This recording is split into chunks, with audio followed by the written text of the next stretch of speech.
morning, Gloria. Welcome to the show. Thank you. Thank you so much for having me. I'm excited. Wonderful, Gloria. So am I. And it's so lovely to see you. And I always learn a lot every time we talk. So I'm grateful for your time and expertise. Yes, let's do this. Wonderful, Gloria. So, Gloria, for our viewers that may not be as familiar with you, would you please introduce yourself and tell us a little bit about your background? Yes. So my name is Gloria Osardu, and I am currently the global head of research and insights for Gusto. And my job spans across the experience. And so when you think about customers and the experience using our products or services or interfaces, or when you think about the way that we support them when they get to the point where they really need that person on the phone, what does that experience looks like? And how are we thinking through all of that through research? For those that do not know, Gusto is a people platform. It's a fancy way of saying that when you think about the world of small and medium-sized businesses, for the business owners that have those businesses, we are on a mission to make sure that our platform, which is payroll, HR, and benefits, helps them or empowers them to live better lives. There's so much that they need to pay attention to. And so how do we create the experiences for not just the business owners, the businesses they set up, and the customers or the employees that are working in these businesses to have some of these things taken care of? And the way that we do that is through research and insights, always looking ahead and seeing what are ways that we can meet them. So I work at Gusto right now, but prior to that, I was at Amazon and Capital One, and I've always seen teams that are doing their best to really infuse those research and insights into the way that they work. Yeah. That's great, Gloria. And I have such deep respect for your background because you've been in different realms and you've worked with different teams. In your current role at Gusto, what does your leadership expect from you? Or when they come and say, "Great job, Gloria," what are they counting on you for? That's a really good question. So, in my current role, when leadership says like "good job," then they're looking through several lenses. The first, which is really for and center, is that we are doing a lot to reduce customer pain. And we are going as bold as to say that we want to eradicate customer pain. And so when leadership or the entire company says, "Hey, Gloria, head of research and insights, you're doing a good job," it really means that my team or the space that I'm in, we're looking to one, better understand our customers, like who are they, how do they see themselves? Small and medium-sized businesses are really diverse and new ones. So how am I bringing together insights that helps us to really understand who our customers are, how they see themselves, because we know that not all the labels we place in terms of segmentation are accurate in terms of the experiences that business owners go through. So do we have the right insights, first off? The second, are we able to map the experience? And we know that the experience may not be linear. So are we able to map all the experiences on the different touch points, whether it's the tech touch point or human touch point or service touch point, and truly understand where the areas that we fall short in terms of like we're hearing customers talk about, pain points. Are we able to do that? And lastly, are we able to triangulate all the data and insights that we are collecting? We know that usually companies would be collecting information in terms of big data. That happens. There are also teams like marketing or UX research or design, data scientists that are collecting tons of data. But data is only as useful as the interpretation that we put to it, or the knowledge that we try to summarize based on our context and the way that we add in our as me, our expertise, try to digest it to fit our context. So the third part of it is, are we triangulating all that we know, right? To really say that we're seeing trends in the data, which are like, the quant data, and that really is helpful. But not only the what, we also getting to understand the why behind some of the numbers and some of the trends that we are seeing. And this can only happen if I am able to facilitate that conversation and bring together the data. So at the end of the day, we are sprinting ahead of Gusto, and that's something that my leadership will love to see: collecting the data, understanding our customers, mapping it out, and making sure that the insights are ready before the teams get to build. So, thank you. Great response, Gloria. And for all my viewers who were thinking why I requested Gloria to come into the show, that's her expertise. And that jives in so well with my personal mission in life, my company's mission, and the name of the show, how to better understand your customers. So, that's really, I think your answer really addressed any queries people might have had on, what is Gloria doing on the show?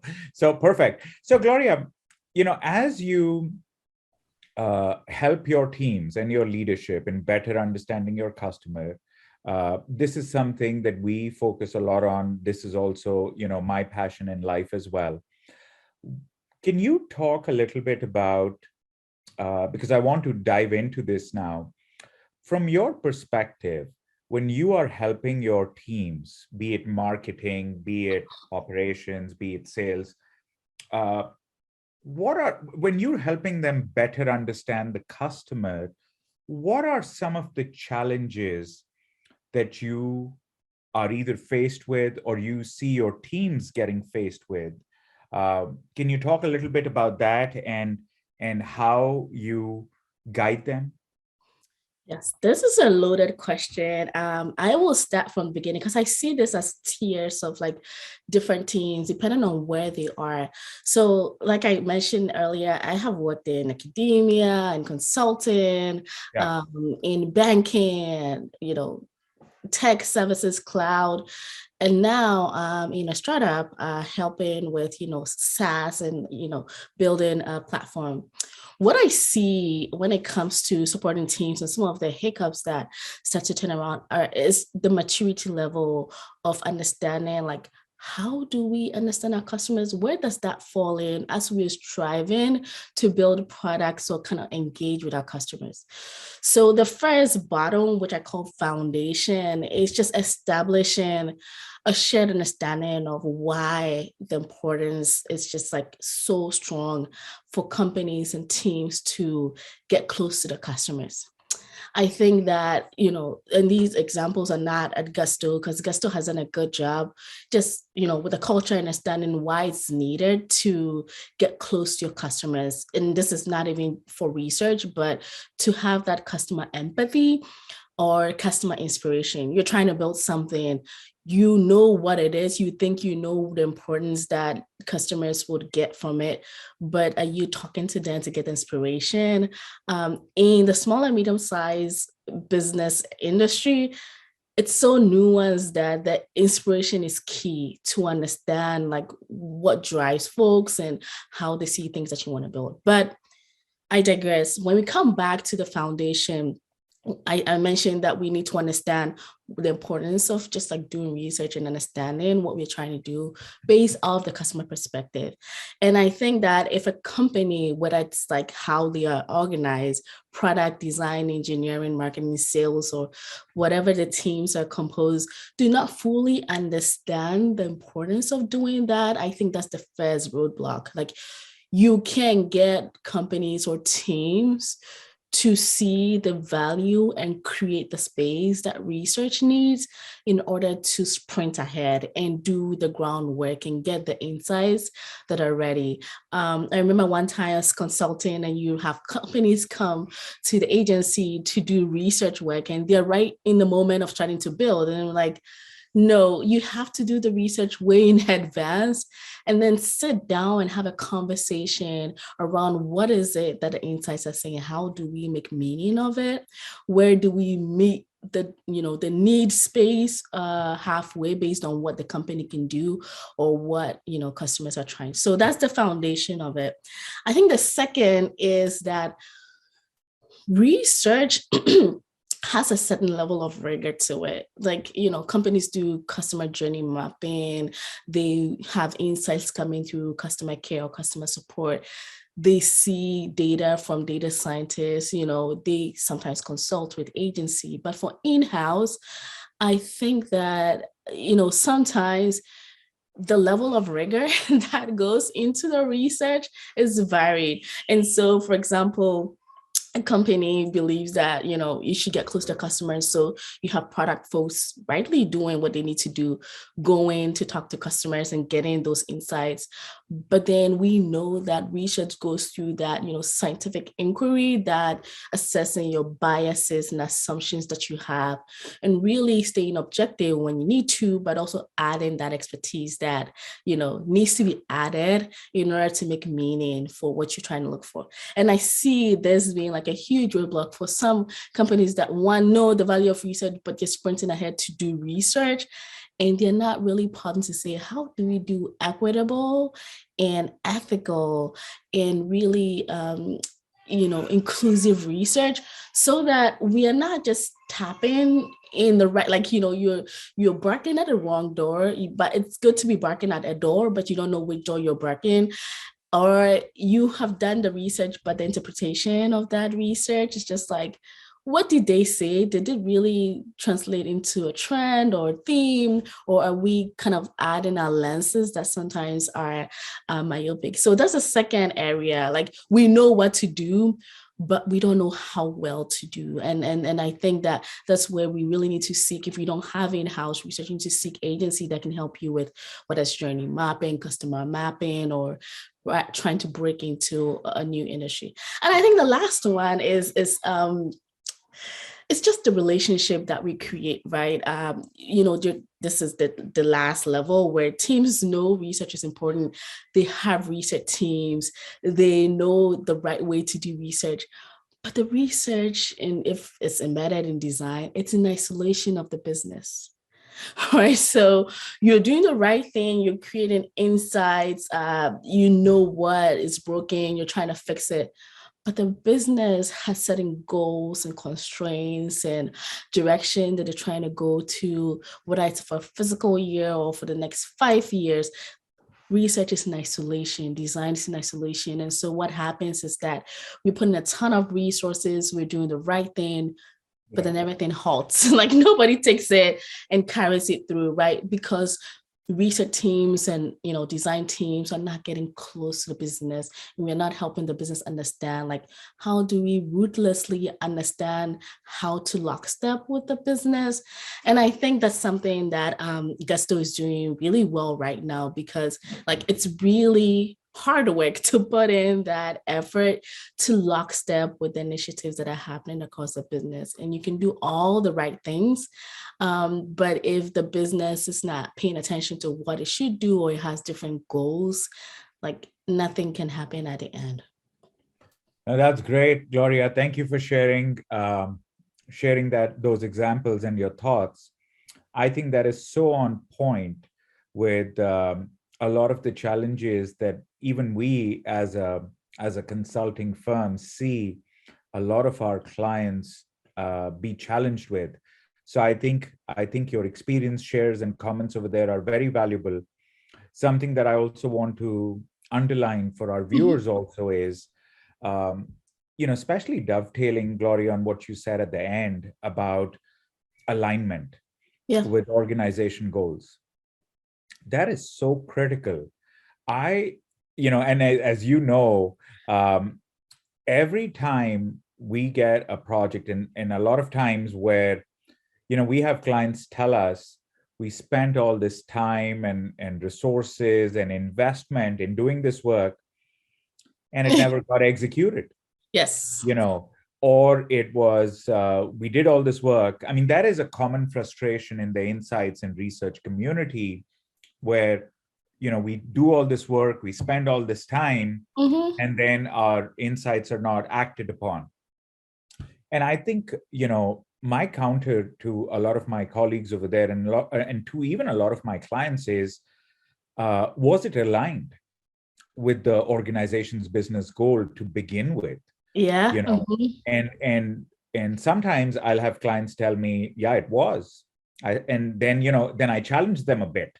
And then I tell them, okay, so if it was aligned, what was the end result that you were going to target? And break it down for me in dollars. Don't tell me that this was going to give us X amount of, this would increase our NPS by this, or it would help us sell us 10% more. Well, what does that 10% mean in dollars, right? Because if you can tie, and this is something I challenge all our clients to, and that's part of our guidance as well, is when you have a research need from an internal client, yeah, you have to zoom in, focus on the business impact that they're desiring, and then hold their hand and take it to the next level on, okay, so if the business impact you're desiring is, let's say we're testing a new concept, or we're trying to understand the customer journey. Well, where are we right now in our understanding? And if we spend all this time, money, and resources in understanding the journey, we get, what is the goal we're trying to get? Yeah. Do we want an X% increase in sales? Do we want an X% increase in customer loyalty? And again, what does that mean in dollars? Are we looking for a reduction in churn? Whatever that is, break it down into a revenue amount. And then that is the case you make to the management or the organization. Look, our goal was we wanted to grow 10%. We think by doing this journey work, we will have a better understanding of our cost leakages. We will have a better understanding of places where we can sell better along the journey. Along this entire project, we'll pick up X%. Our assessment is this study by itself should contribute to 10% increase in revenues, which I think is low for customer journey work. It contributes much more. But let's say we do it at 10%. Well, that's 10% of our revenues, whatever that amount is. Now you make a business case on, should we invest this drop in the bucket to get this? Yeah. Should we exchange $1 to get $100? Is it worth it? Right. And so I'm sorry for going off on a tangent, but I'm really passionate about this because I think viewers need to understand this, that when you were talking about alignment with business goals, it is so, so critical to do this before executing. And I'm also so passionate about this because, it's not just, getting the verbal agreement or having teams say, yes, go off and do it, or we can sponsor, but it's also getting folks to understand what is in it for me and what do I have to give. I always say this, if you're doing prioritization and it doesn't hit, then it's not prioritization. Like it should hurt at some point or something has to give, right? And so as you're having those conversations, like where do we devote our time or where do we put in the effort for insights and research, you also need to express where the business needs to give, right? You need to express where you need folks to be embedded in the process. You need to understand that this is not just a throw off the wall, which, teams will be like, we support you, go do this, but they're not willing to stop and come in and, sit in workshops or understand what the process is happening or get updates from it. So it's just like, what skin does your cross-functional partners have in the game when it comes to collecting those insights and understanding your customers? Yeah. And Gloria, that's a very valid point. And something that we consult or guide our clients also is one way to get this buy-in from stakeholders is if you have these transparent, frank discussions with them up front that, look, I'm here to solve your research needs and guide you. And this particular project, I want us to be in alignment with the business impact or goal you are trying to achieve. And then this is the business impact. Do I have it right? Right. And if you have those discussions and you're able to, align with them as the internal insights expert with your internal stakeholders, I know you know it. I'm speaking to our viewers right now. So, but if they're able to do it, what happens then is now they become stakeholders in the true sense. They They do. are going to be rooting for you in achieving those goals. And Yes. and the best part, Gloria, and you know this as well, when you have these targets in mind, that this research is going to have this business impact and it's going to bring in X amount in new revenue or whatever that dollar potential is, the research gets designed for it.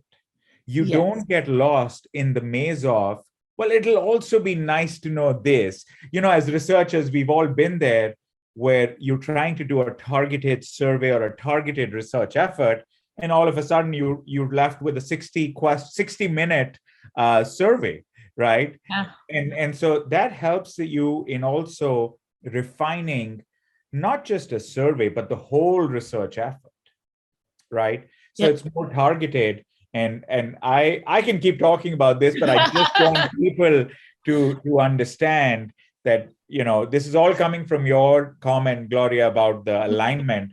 This Yeah. is so critical. Yeah. I love it. Wonderful. So, Gloria, then my next question then is, in your background, as you help your internal stakeholders better understand the customer journey, let's focus on any of your past projects, either at Gusto or in your previous organizations, where you were engaged in a customer journey effort. Can you please sort of highlight or tell our viewers what was it that made you focus on understanding the customer journey? What was the challenge at hand? How did you go about it? And what was the business impact on the organization? I have so many examples, and I don't know which one to choose from. Maybe I would pick one and then talk about how that has evolved, because obviously different industries have great examples that we can learn from. So I'll pick one from my time at Capital One. And for those who may not know, at Capital One, I was leading research on both the identity team and then later on an AI machine learning platform.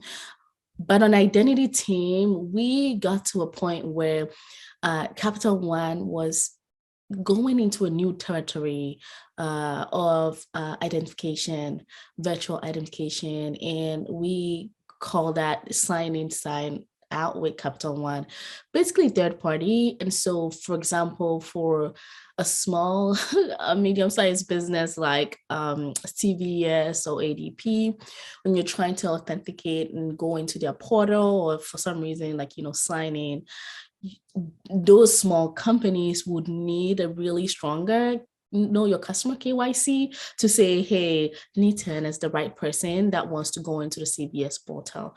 And around that time, we had, similar things happening with the social media, where sign in with Facebook or sign into another platform with your Gmail. So the concept was there, but in this case, banks have a stronger kind of tech or toolkit to do that. And so we're trying to have Capital One be the verification, like, middleman before you can go in. And with all new like areas for big companies, they will start with the biz dev teams, like the team that will go off and talk to companies and have them try to subscribe to what this is before it's launched. And at that time, we're struggling to have folks like sign up for it. And people weren't able to conceptualize what this looks like. And for example, if you're an ADP or a CVS, like, what does this look like? Are people coming into ADP thinking that it's Capital One, or like, what is that brand? And that was the first core project where multi-stakeholders were really invested in this.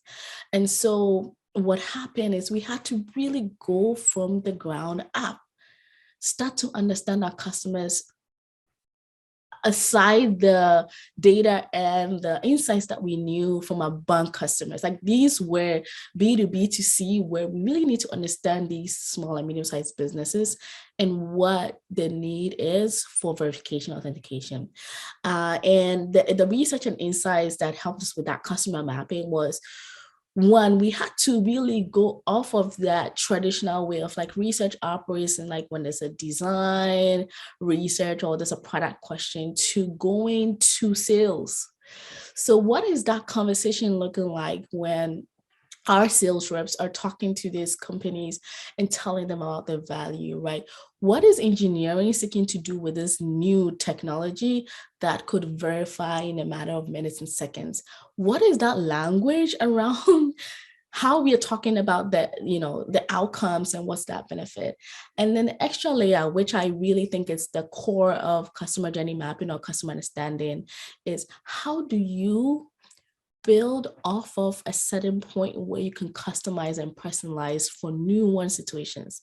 Like everybody wants to be understood, but when it comes to general customer journey mapping and customer experience, we know that we're getting to a space where people want to feel seen. Like, I don't want my experience to be the same as everybody else because you had this broad segmentation or broad customer understanding that does not fit my personal need. And that's where I think businesses need to really lay out where they want to get to and where they want customers to be able to tweak and make it their own. So when we started to do the groundwork for customer journey mapping and understanding from all the way to the sales conversation and bringing it into our labs and testing things on a nuclear level to see like what are the minute distinction that separated us from competition. How do we test for the brand effect, that whitelist versus like whitewash screens, and then the language that we're using. We started to unpack the insights and the data that were relevant to the core groups of businesses that we're targeting. And that was like our literal step to get into a point where now the sales teams had better language when they're having conversations.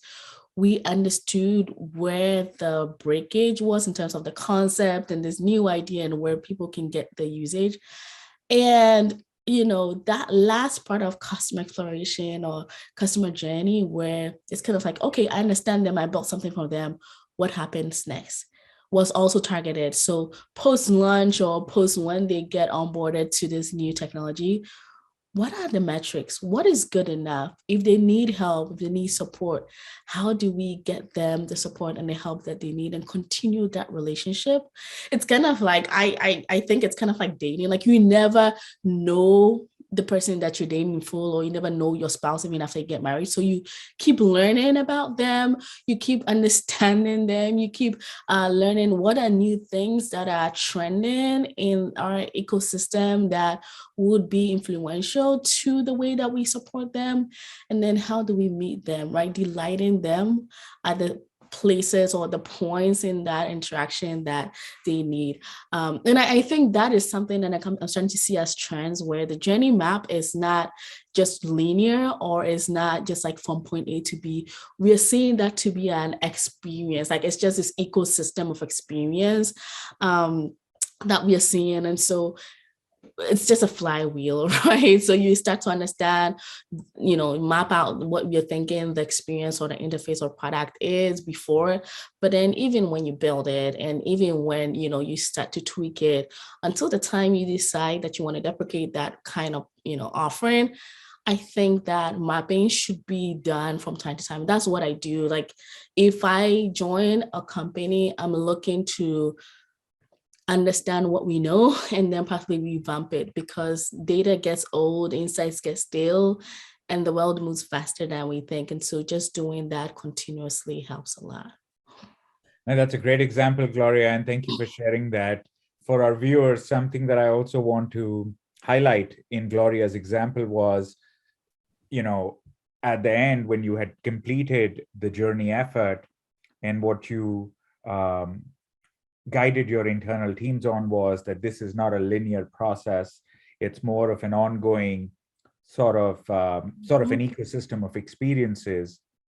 This is something that really connected with me as well, because that's something that we spend a lot of time guiding our clients on as well. Is a lot of our clients, Gloria, sometimes view the customer journey as something that's only happening at the time of purchase. Whether it's in the business to consumer space or in the B2B tech space or in other spaces.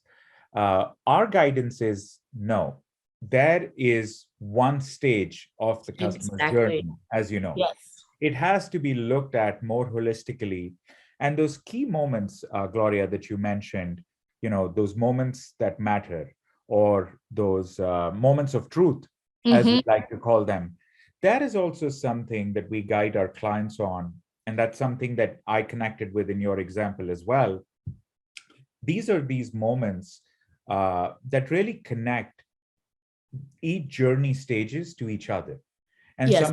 something, Gloria, that we guide our clients is focus on these moments and these journey stages, because these moments are very powerful.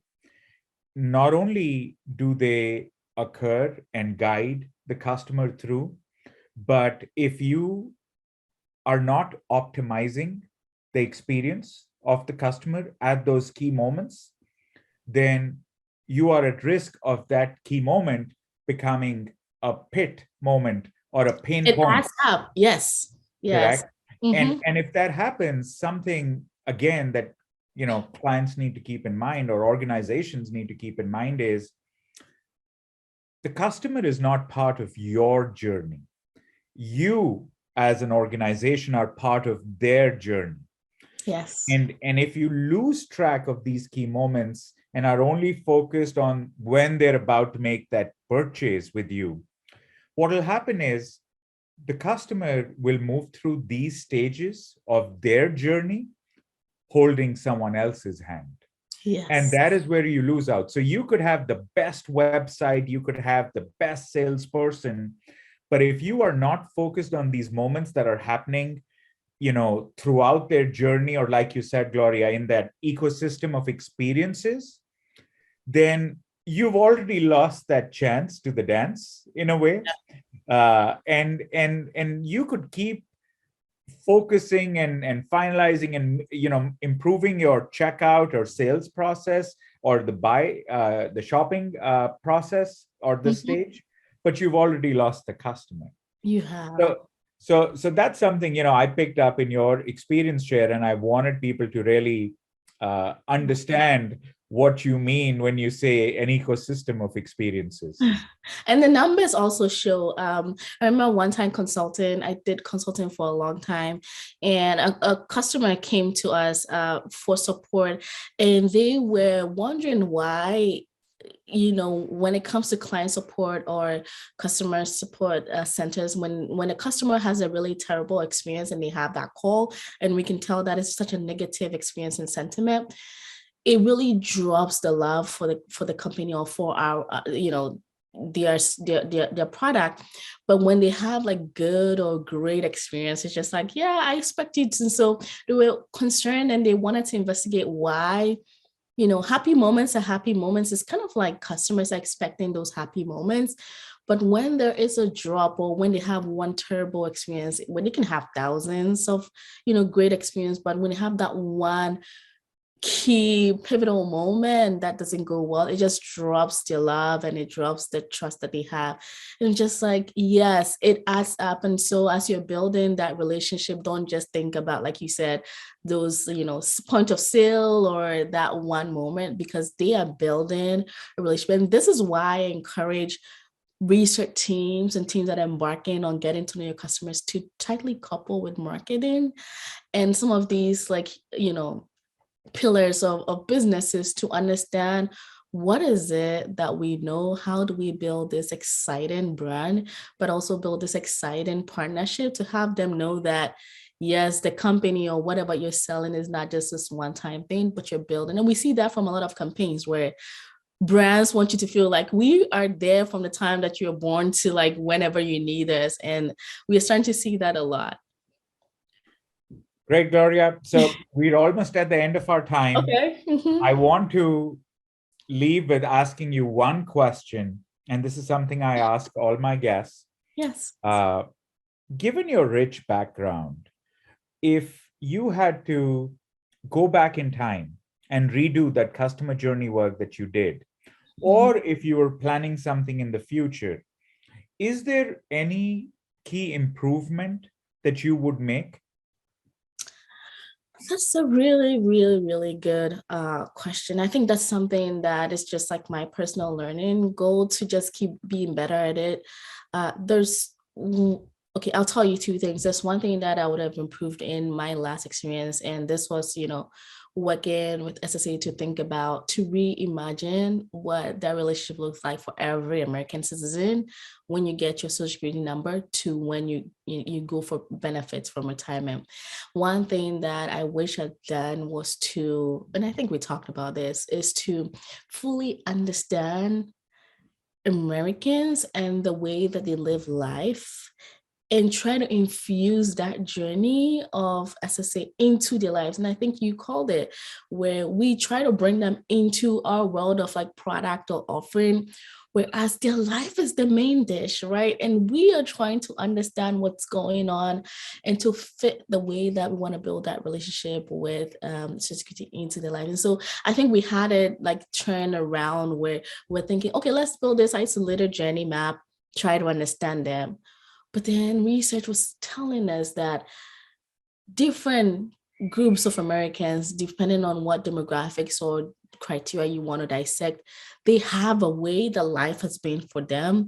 And so whether it's by age or race or experience or whatever socioeconomic class, we need to fully understand who they are and then bring those experience and touch points into their life. So that's something that I would have done earlier. It takes long work, but I think that's the right way to do it.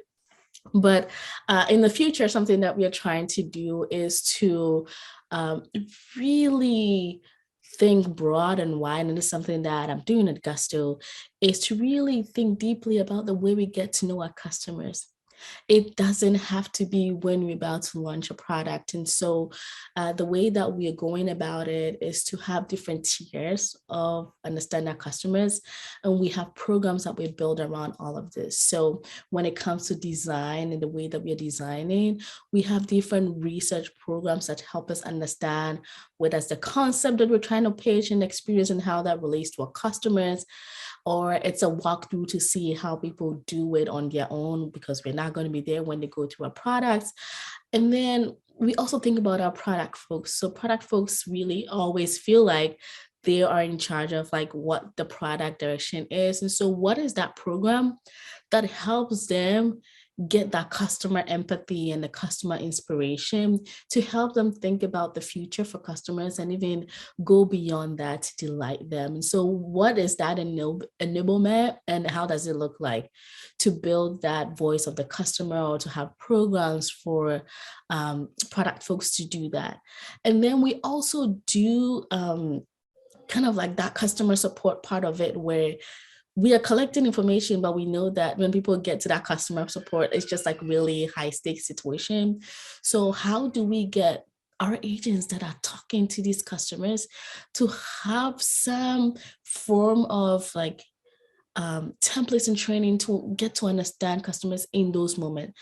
People always remember those customer service calls that delighted them. People would always give you much more if it's centered around them. So back to, not flipping it over the head, but trying to understand where people are in their space, and then seeing what are the touch points that is going to be meaningful to them or some ways. And of course, we have the research team that does those like forward-looking experience research that caps it. And so what I'm saying a long-winded way is that in the future, which is what I'm doing now, is to have it be a collaborative effort, right?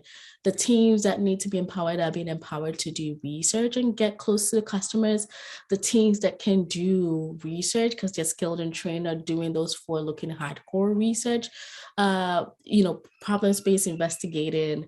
And then we are also triangulating those insights because I think the journey to understand customers doesn't go away, right? It's just like this unending quest to fully understand small and medium-sized businesses in our case, and then help them get to where they want to get to.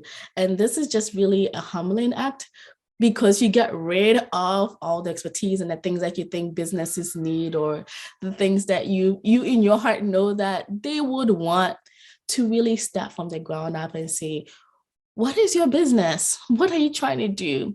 What really empowered you to start a business? how can we help you? And that's how I'm trying to approach it now. And I think that's the best way to go. That's a great response, Gloria. And I'll end with our viewers just being always cognizant. Also, is yes, once you've understood their needs and you've understood them better, don't sit on your laurels, because no, their needs are also changing all the time. Yes, yes. But wonderful, Gloria. I think this was a very fun, engaging I loved it too. discussion. Yes. Thank you again for your time. And I will look forward to many more such conversations. Yes, absolutely. Thank you for inviting me.